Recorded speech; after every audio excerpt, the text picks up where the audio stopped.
After a determined 16-day fast, climate activist Sonam Wangchuk and a group of around 20 Ladakhis ended their protest on October 21, 2024 at Ladakh Bhawan in New Delhi. Their fast, which began on October 5 and saw them survive only on water and salt, was undertaken to pressure the union government into resuming talks regarding Ladakh's constitutional and developmental demands. These include the implementation of the 6th schedule to grant the union territory greater autonomy and protection for its people and environment. The fast concluded after Union Home Ministry officials led by Prashant Lukhande, Joint Secretary for Jammu and Kashmir and Ladakh, delivered a letter to Wangchuk.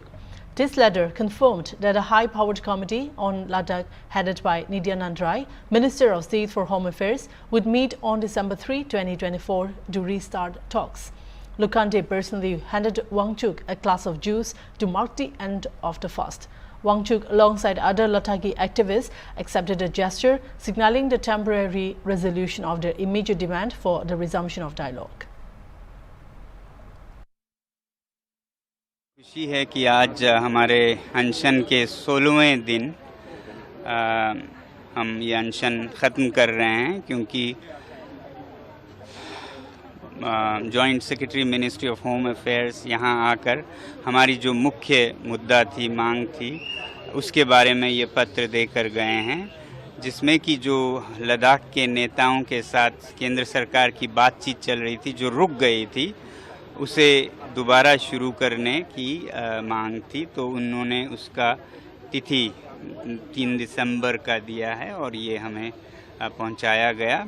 अब हम बस उम्मीद करते हैं कि ये जो बातचीत है, टॉक्स हैं, वो सकारात्मक माहौल में एक दूसरे पर विश्वास से आगे बढ़े और लद्दाख का एक अच्छा समाधान हो, जो कि राष्ट्र के हित में है, क्योंकि सीमावर्ती क्षेत्रों की लोगों की खुशी देश के लिए बहुत ज़रूरी है।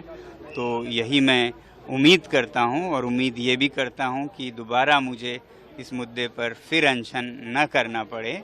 और मैं साथ ही में देश के सभी लोगों का धन्यवाद करना चाहता हूं, जिन्होंने इस अनशन का पूरी तरह से समर्थन किया, पूरे देश से और दिल्ली से और लद्दाख से दिल्ली तक चलते हुए रास्ते में हर एक स्टेट और गांव, शहर, सब ने हमारा बहुत स्वागत किया, हमारे हर ज़रूरत का ख्याल रखा, जिसमें हिमाचल के लाहौल, स्पीति और फिर पंजाब, चंडीगढ़, दिल्ली तक जिन्होंने हमारी मदद की, उन सब का बहुत बहुत धन्यवाद करता हूँ। सर, आज एक खुशी का दिन है आपके लिए, आपके तमाम समर्थकों के लिए। मुख्य उद्देश्य था उस और आप लोग एक सार्थक पहल के साथ आगे बढ़े। जी, किस जो आपका उद्देश्य था उस तरफ आप लोग एक सार्थक पहल के साथ जी गवर्नमेंट का भी सपोर्ट आप लोग जी, अभी तो ये बातचीत की शुरुआत है। मेरा काम उतना ही था कि बातचीत दोबारा पटरी पर लाएं। इसके बाद हमारे नेतागण एपेक्स बॉडी ऑफ ले और केडीए ऑफ कारगिल ये बैठकर मंत्रालय के साथ आगे बातचीत की गहराइयों तक जाएंगे और हमें खुशी है कि ये एक सार्थक तरीके से शुरुआत हुई। गवर्नमेंट ऑफ इंडिया को भी धन्यवाद देंगे इस पहल के लिए। जी, बिल्कुल बिल्कुल, उन्हीं के लिए तो हम कह रहे हैं कि उन्होंने ये आज हमें लाया, इसके लिए खुशी है। मैंने जैसे कहा, जी धन्यवाद कहेंगे बिल्कुल।